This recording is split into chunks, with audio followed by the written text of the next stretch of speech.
Welcome to Yankee Stadium. Just when they thought I was out, they pull me back in. Welcome back, everybody. Today is part one of a two-part series we do each year here on NYY Recaps about this time of the season. Today we're going to be taking a look at 10 Yankees players who could be playing their final games in pinstripes, or in some cases watching them this September. This is players only, so no coaches, no managers, no GMs, and not all of these guys will be gone next year, but some of them definitely will be.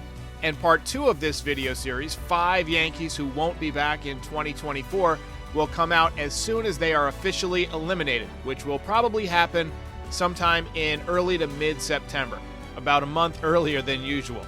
So give this video a thumbs up and subscribe to the channel so you don't miss out on the next video.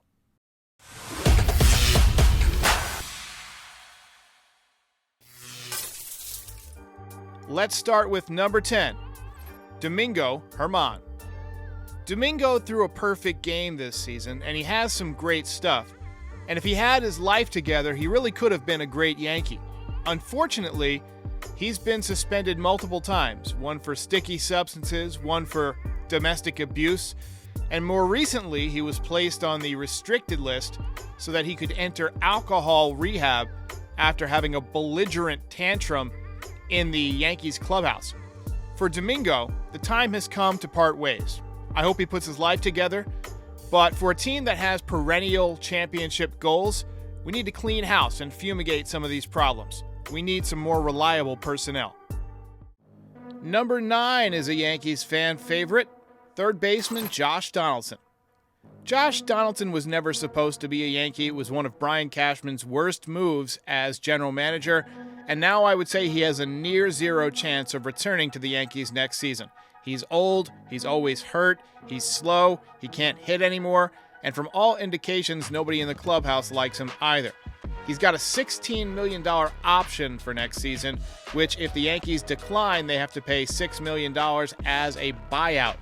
Expect the Yankees to give him his $6 million to go away and not come back. See you later.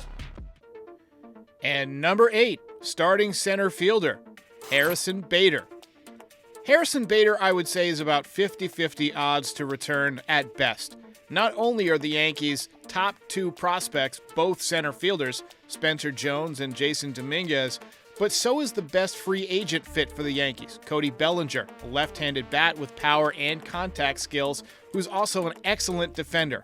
The Yankees hung on to Harrison Bader at the trade deadline to try and make a run at the playoffs, but unfortunately, the team went in the other direction.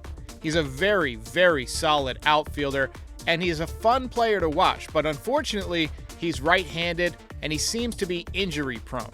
2 things that the Yankees should stop paying huge money for because they've got enough of it already. I think Harrison Bader's probably a goner. Number 7 is Frankie Montas. Frankie Montas was acquired from the Athletics despite already missing time earlier in 2022 with a shoulder injury. The Yankees thought it would heal. They thought it was 100%. It was not. It should not have been a surprise that he eventually needed surgery, which he waited to have during spring training, costing him the entire 2023 season. He wasn't good when he pitched for the Yankees, and there's pretty much no chance that the Yankees bring him back, unless they decide to offer him some kind of a prove-it 1-year contract, which I could, unfortunately, see Brian Cashman doing, but if it were up to me, I would just let him walk and start from scratch. Number 6 is a fan favorite who's actually done his job, Kyle Higashioka. He's been a very good backup catcher for the Yankees for the past several years, and he came up through the system. He's got some pop, he's a good guy, he's a fine defender, the pitchers love him, but the problem is the Yankees have a number of catchers coming up through the system. They've got Jose Trevino coming back, they've got 25-year-old Ben Rortvedt, who's a good defensive player and left-handed, they've got Austin Wells, former number 1 draft pick, they've got maybe Ben Rice or Augustin Garcia on the horizon.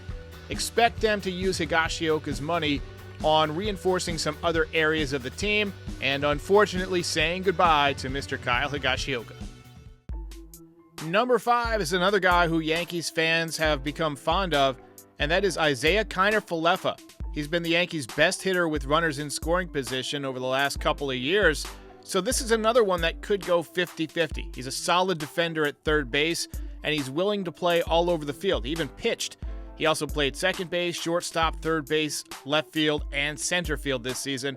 He made $6 million, which is a lot for somebody who's considered a bench player, but he's really more of a super utility guy that plays every day. Yankees fans would tell you, though, that next season we'd rather not have to use a super utility player every day, and they'd rather fill the positions with regulars, which would cut into IKF's playing time. I'm on the fence about bringing him back. Let me know in the comments how you feel about Isaiah Kiner Falefa. Before we get to the top 4, a word from our sponsor, Game Time. NYY Recaps is sponsored by Game Time, the fastest growing ticket app in the world.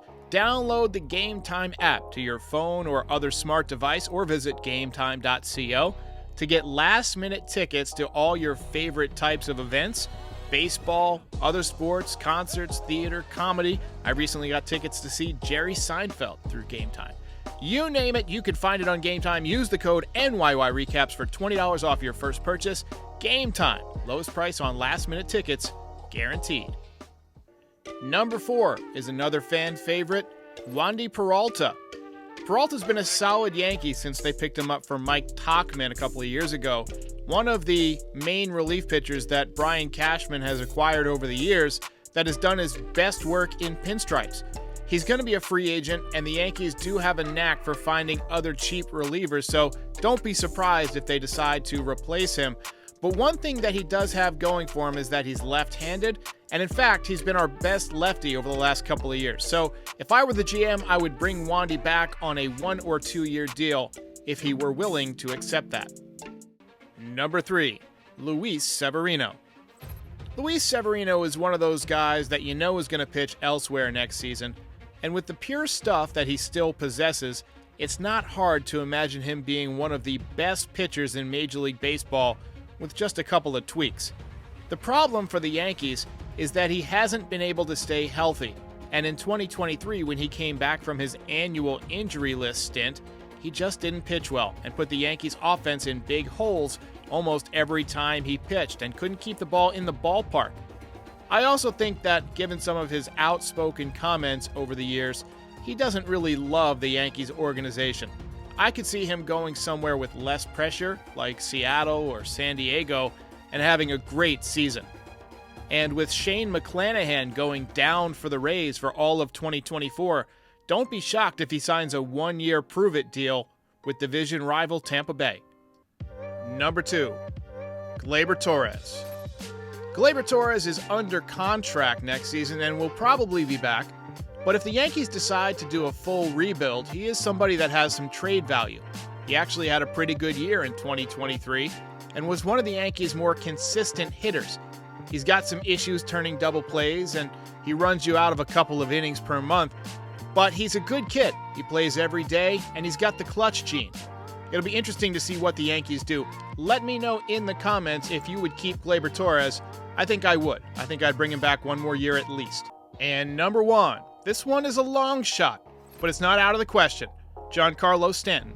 It's clear to me that he's clogging up the roster. The problem is that he makes a ton of money, and nobody wants to take on that contract. But what if he were willing to restructure his contract? There's been some talk recently of a Bobby Bonilla type situation, where instead of paying $118 million over the next 4 seasons, they would pay him something like $150 million over the next 20 years, reducing his luxury tax hit to just $7.5 million per season, making him easier to trade or just DFA. It sounds crazy, but sometimes crazy things are warranted to get yourselves out of a bad situation, and this contract is not going well. Let me know in the comments who would be your 5 Yankees that won't be back for sure, and I'll release my official prediction as soon as the Yankees get eliminated. I'll see you next time.